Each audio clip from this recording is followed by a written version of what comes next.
विरोधी पक्षाला टीका करण्याशिवाय दुसरा कोणता पर्याय नाही. कॅप्टन खरात याला फाशी द्यायची याकडे लक्ष दिले पाहिजे.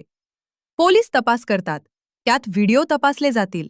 याचा करणात कोणीही दोषी असेल, राजकारणी देखील असेल, तरी पाठीशी घालण्याचा प्रयत्न होणार नाही. महिलांवर अत्याचार झाला आहे, ही बाब गंभीर आहे. हे प्रकरण फास्ट ट्रॅक कोर्टात चालवावे. आरोपीला फाशी किंवा जन्मठेप झाले पाहिजे.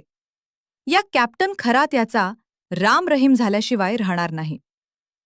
ऑन तृप्ती देसाई. कॅप्टन खरात त्याचा एन्काउंटर करण्याची गरज नाही. त्याला तडपू सजा झाली पाहिजे. त्यांनी केलेल्या पापाची सजा झाली पाहिजे. उद्धव ठाकरे खासदार बैठक. उद्धव ठाकरे यांना माहीत आहे, त्यांचे खासदार आमदार त्यांच्याकडे टिकणार नाही. जेव्हा जेव्हा उठाव होतो तेव्हा त्यांना जाग येतो. त्यामुळे उद्धव ठाकरे बैठका घेत असतात. त्यांच्याकडे आमदार खासदार फक्त काही दिवसांसाठीच आहे. बद्दल जे आता नेते त्यांच्यासोबत त्यांच्यावर कारवाईची मागणी सध्या होते. विरोधी पक्षाला टीका करण्याशिवाय दुसरा कोणता पर्याय नाही. आपल्याला त्या खरातला फाशी द्यायची किंवा त्याला शिक्षा द्यायची याच्याकडे आपलं लक्ष असलं पाहिजे. पोलीस जेव्हा तपास करतात त्या पोलिसाच्या तपासामध्ये मग खरातांच्या सीड्या तपासल्या जातीलच ना, त्याचे व्हिडिओ तपासले जातील ना. मग त्याच्यामध्ये जो कोणी दोषी असेल, जो कोणी असेल, तो राजकीय पक्षाचा जरी असला तर त्याच्यावर कारवाई झाली पाहिजे, हे सर्वांचं मत आहे. म्हणून याच्यामध्ये कुणाला वाचवण्याचा किंवा कुणाला पाठीशी घालण्याचा हा प्रयत्न सरकारकडून केला जाणार नाही.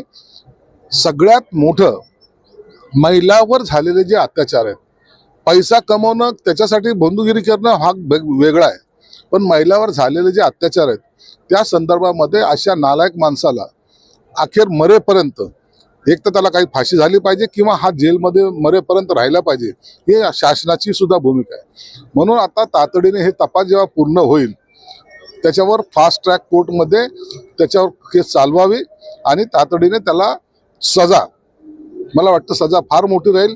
200 कुठे 500 कुठे 2000 असे किती व्हिडिओ आहेत त्याचे, मग अगणित व्हिडिओ जे आहेत त्या माध्यमातून मला वाटतं आता याचा तो रामराम झाल्याशिवाय राहणार नाही ना, हा जेलमधून कधीच आयुष्यात बाहेर येणार नाही.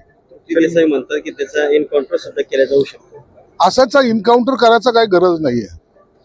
त्याला तडपू त्याच्या सजा त्याला मिळाली पाहिजे. त्याला प्रत्येक क्षणी केलेल्या पापाची आठवण झाली पाहिजे. म्हणून अशाला अत्यंत क्रूर पद्धतीने ही शिक्षा दिली गेली पाहिजे. उद्धव ठाकरे आज खासदारांची बैठक घेत आहे टायगर ग्रुपच्या संदर्भामध्ये. उद्धव ठाकरेंना तर माहिती त्यांचे खासदार त्यांच्याकडे टिकणार नाही, आमदार टिकणार नाहीत. जेव्हा जेव्हा असा उठाव होतो त्या टायमाला त्यांना ती जाग येते आणि ते अशा बैठका घेत असतात. परंतु आता मला वाटतं उबाठा गटाकडे त्यांचे खासदार काही दिवसापुरतेच आहेत, ते त्यांना जय महाराष्ट्र केल्याशिवाय राहणार नाहीत. दीपक केसकर यांनी उपमुख्यमंत्र्यांची भेट घालून दिली होती आणि ती गुवाहाटीला गेले ते SIT पण लागू करायला.